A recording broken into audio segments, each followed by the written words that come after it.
Simak update terbaru rencana pensiunan PNS dapat 1 miliar. Menteri Pendayagunaan Aparatur Negara dan Reformasi Birokrasi Cahyo Kumolo mengemukakan pemerintah memutuskan untuk menunda lebih lanjut pembahasan skema dana pensiunan PNS yang akan diterapkan dengan jumlah iuran pasti atau pilih pundit pada tahun 2021 ini. Lewat aturan ini, pensiunan PNS bisa kantongi 1 miliar rupiah. Belum ada pembahasan lagi, konsentrasi COVID dulu, kata Cahyo saat berbincang dengan CNBC Indonesia beberapa waktu lalu. Diketahui, skema dana pensiun yang diterapkan selama ini ialah dengan istilah Pay as you go. Rencana perubahan skema pensiunan pilih pundit memang dilakukan sebagai salah satu langkah untuk memberikan uang pensiunan yang lebih besar kepada para abdi negara yang telah habis masa kerjanya. Terlebih, skema ini akan mengurangi beban anggaran pendapatan dan belanja negara. Saat ini, APBN harus mengucurkan dana sekitar 120 triliun setiap tahunnya untuk pembayaran pensiunan PNS TNI Polri yang berjumlah 3,1 juta orang. Melalui skema Pay as you go yang masih berlangsung saat ini, dana pensiunan berasal dari hasil iuran PNS sebesar 4,75% dari gaji yang dihimpun PT Taspen, ditambah dengan kontribusi dari Kas Keuangan Negara atau APBN. Sementara itu, jika menggunakan skema pilih pundit, uang pensiunan yang diterima PNS akan lebih besar, karena iuran yang dikenakan adalah persentase dari take home pay yang berjumlah lebih besar. Skema pilih pundit selain diambil dari persentase THP, pembayarannya juga akan dibayarkan patungan antara PNS dan pemerintah sebagai pemberi kerja. Sehingga dengan skema pilih pundit ini bukan tidak mungkin pensiunan yang diterima PNS lebih besar. Bahkan catatan Kemenpan RB, pegawai Eselon 1 di kementerian bisa mendapatkan pensiunan hingga 20 juta per bulan.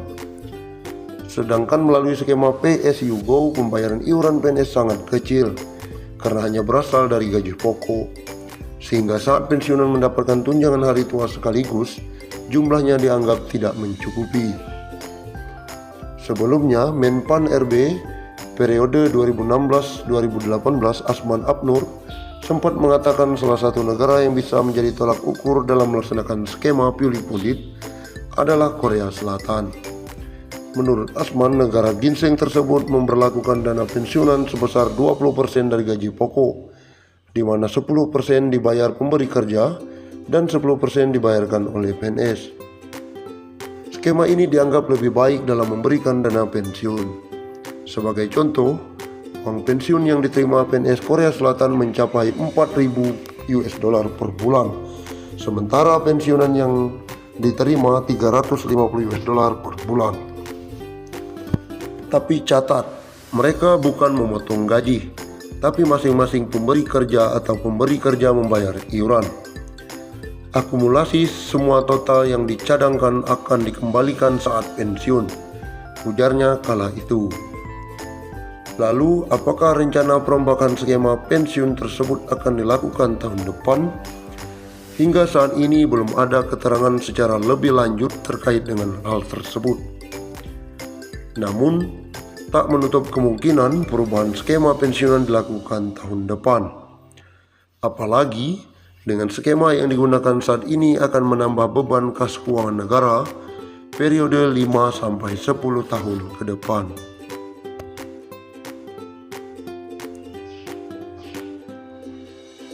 Asabri Taspen borong saham, ini syarat Sri Mulyani.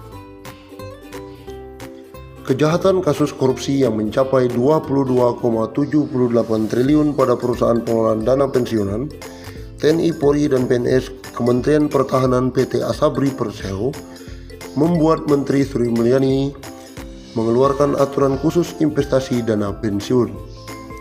Aturan yang dimaksud adalah Peraturan Menteri Keuangan Nomor 52/02/2021 tentang pengelolaan akumulasi iuran pensiunan PNS pejabat negara, prajurit TNI dan anggota Polri.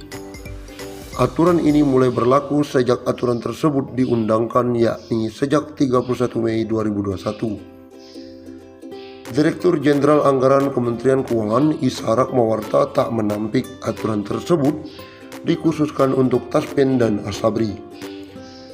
Itu maksudnya untuk Asabri dan Taspen, jelas Isa. Dari aturan yang dilihat, yang berubah dari aturan sebelumnya mengenai penempatan dana pensiun, yakni Taspen dan Asabri wajib untuk menempatkan bentuk investasinya dengan memperhatikan beberapa syarat tersebut. Dalam menempatkan investasinya pada saham misalnya, harus memperhatikan beberapa hal seperti harus membeli saham dengan emiten-emiten berfundamental baik, saham yang tercatat di Bursa Efek dengan kriteria memiliki fundamental yang positif, prospek bisnis emiten yang positif dan nilai kapitalisasi pasar paling sedikit 5 triliun. Jelas pasal 16 huruf D dikutip kemarin. Sementara itu, instrumen investasi lainnya pada reksadana, pemerintah juga menambah kriteria baru dalam jenis investasi reksadana. Saham atau unit pernyataannya diperdagangkan di Bursa Efek Indonesia. Penempatan di reksadana juga harus dengan memperhatikan beberapa kriteria. Kriteria yang diperbolehkan dalam menempatkan reksadana saham, yakni harus melalui manajer investasi yang telah mendapatkan izin usaha dari Otoritas Jasa Keuangan dan memiliki reputasi serta rekam jejak yang baik. Reksadana saham yang ditempatkan juga hanya boleh paling sedikit 100 miliar, tidak termasuk reksadana yang berasal dari sponsor. Kemudian aturan terbaru juga dijelaskan bahwa Taspen dan Asabri boleh menginvestasikan dana pada SBN 30%, deposito 20%, saham masing-masing emiten 10%, maksimal 40% dari total investasi, obligasi 10%, maksimal 50% dari total investasi, sukuk 10%, maksimal 50% dari total investasi, MTN 10%, maksimal 5% dari total investasi, reksadana 20%, penyertaan langsung 5%. Investasi berupa dana investasi struktur berbentuk kontrak investasi kolektif pada proyek infrastruktur dari BUMN atau anak perusahaan BUMN untuk setiap manajer investasi masing-masing paling tinggi 5-10%. Sebelumnya, Badan Pemeriksa Keuangan atau BPK menyebut nilai kerugian negara akibat pengelolaan keuangan dan dana investasi di